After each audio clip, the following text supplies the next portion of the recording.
Salut les turfeuses, salut les turfeurs, bienvenue pour un nouveau pronostic de Benoît Requin. Ok, place au pronostic du quintet du mercredi 31 janvier direction Pau pour le prix de l'Escar. Plat 1600 mètres, 16 partants, réunion 1, course 3, indice de confiance 1 sur 5.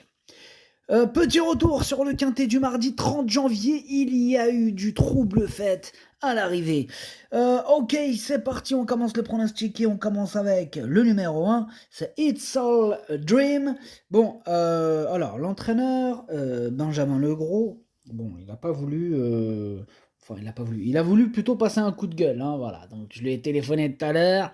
Hein, il m'a dit comme ça, Benjamin Legros, je suis pas content, j'ai un message à passer, est-ce que tu peux me le passer sur YouTube? Je lui ai dit, vas-y, il n'y a pas de problème, Benjamin, je te passe le... Il n'y a pas de problème.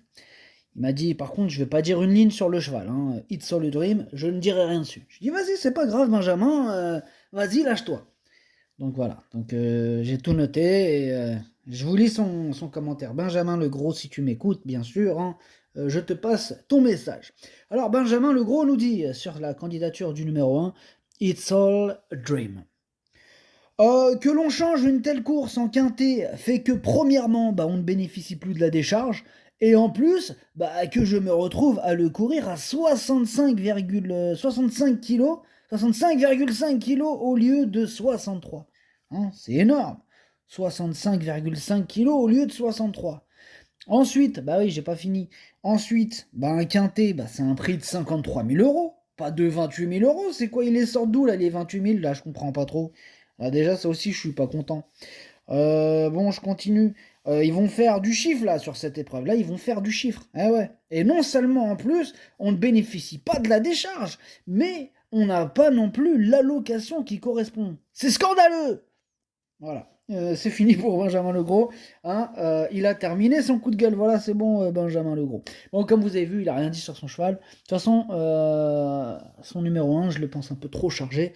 Je l'ai pas retenu, mais c'est lui mon gros regret. C'est lui mon cheval de complément en cas de non partant. Attention, possible cassage en vue. On passe au numéro 2, Dr Ron, et on écoute Didier Guillemin. Dr. Ron est assez régulier dans ses performances. Je ne suis pas certain qu'il apprécie la piste de Pau, mais il est perfectible.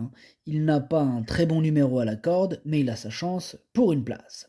Bon, c'est tout simplement lui mon préféré, ce numéro 2, et je l'ai bien sûr installé en tête. On passe au numéro 3, Natural Pat, et on écoute Thiago Martin. Natural Pat s'est bien comporté la dernière fois, mais avait un mauvais numéro dans les stalles. Bon, avec une meilleure position dans les boîtes, il peut être dans le coup. Bon, là, cette fois-ci, le numéro 8, on verra ce qu'il va faire avec. En tout cas, moi, ce numéro 3, je ne l'ai pas retenu. Par contre, c'est un regret. C'est mon deuxième cheval de complément au cadre d'important. Attention. On enchaîne avec le numéro 4, Flydasp, et on écoute Antoine de Watrigan. Flydasp, il est très bien, il n'aura pas Delphine Santiago sur le dos, puisqu'elle est mise à pied. Donc évidemment, on ne pourra pas être là. Bon, là, c'est la petite différence qu'il aura par rapport à d'habitude, mais bon, il est très bien. Il est très bien, nous dit Flydasp, nous dit Antoine de Watrigan. En tout cas, ce Flydasp, ce numéro 4, moi, il me plaît beaucoup, j'y crois. Je l'ai mis très haut, je l'ai mis deuxième. On enchaîne avec le numéro 5, Oxalis, et on écoute Julien et Résimon. Oxalis, il est pris un peu haut en valeur. Il a un bon numéro à la corde et a assez de vitesse pour être monté près des chevaux de tête, mais je crois tout de même que cela va être compliqué. Je le sens. Ouais, en tout cas, on sent la même chose. Moi, ce numéro 5, je ne l'ai pas retenu. On passe au numéro 6, El Torero, et on n'aura pas les commentaires de l'entraîneur, c'est David Morisson, qui est parti pêcher tout seul. Amuse-toi bien tout seul. Alors, ce numéro 6, lui, me plaît beaucoup. Je l'ai gardé, je l'ai gardé très haut, je l'ai mis troisième. On passe au numéro 7, Laris, et on écoute encore Damien de Watrigan. Laris semble en forme, mais cette année sur la PSF, il ne nous a pas montré grand-chose. Cependant, il est vraiment dans un très bel état de forme et nous verrons bien. Nous verrons bien, nous dit Damien. En tout cas, moi, ce numéro 7, je l'ai gardé et je l'ai mis sixième. On passe au numéro 8, Passalito, et on écoute Madame Sandrine Gavilan. Passalito, il avait les œillères en dernier lieu, mais cela n'a pas suffi pour gagner. Il ne les aura pas ce coup-ci, car la distance est un peu plus longue. Il est bien.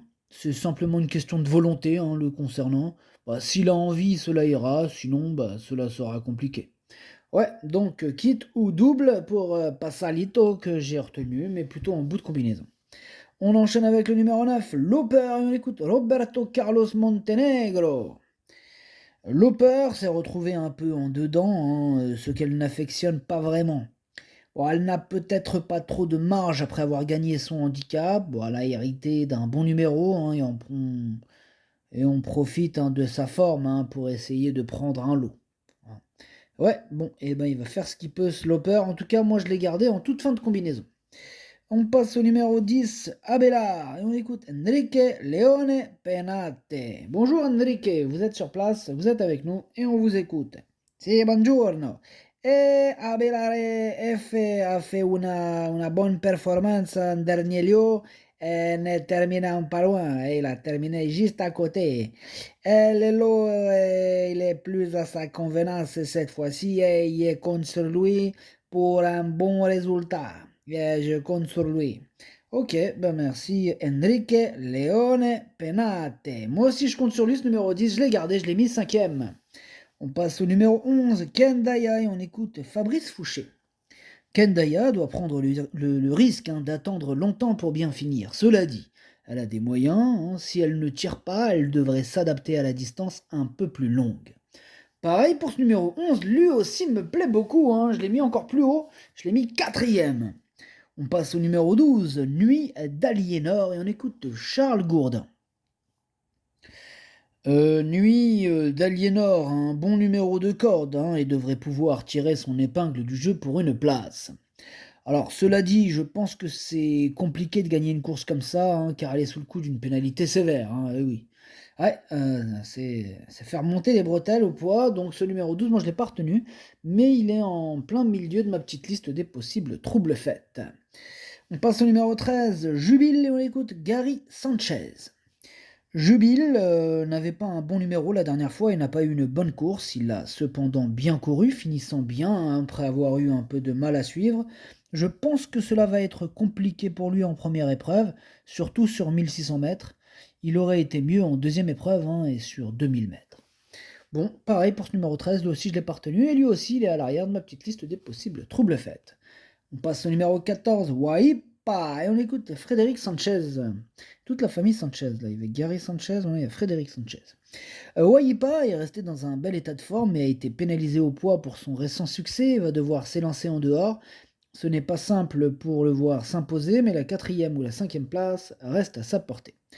Bon, bah moi j'ai mis toute la famille Sanchez sur ma liste des possibles casseurs de tickets repérés. Ce numéro 14 ne déroge pas à son pote le 13, hein, pareil, hein, je l'ai mis sur ma liste donc. Mais par contre, attention, hein, ce 14, c'est lui le chef et le capitaine de ma petite liste des possibles casseurs de tickets repérés. On passe au numéro 15, Cham, et on écoute Didier Guillemin. Cham a été acheté à réclamer, hein, suite à sa 5ème place dernièrement. Je pense qu'à ce niveau, cela va être difficile. Ah, il le pense, je le pense aussi, je l'ai pas retenu, moi, ce numéro 15. Et on termine avec le numéro 16, Showman. On écoute Julian Résimon, appelé Sol. Showman n'a rien à voir dans une telle course, je pense être dans la seconde épreuve, mais à un cheval près, hein, il tombe dans la première. Bon, bref, moi aussi ce numéro 16, je ne l'ai pas retenu. Voilà. J'en ai préféré d'autres.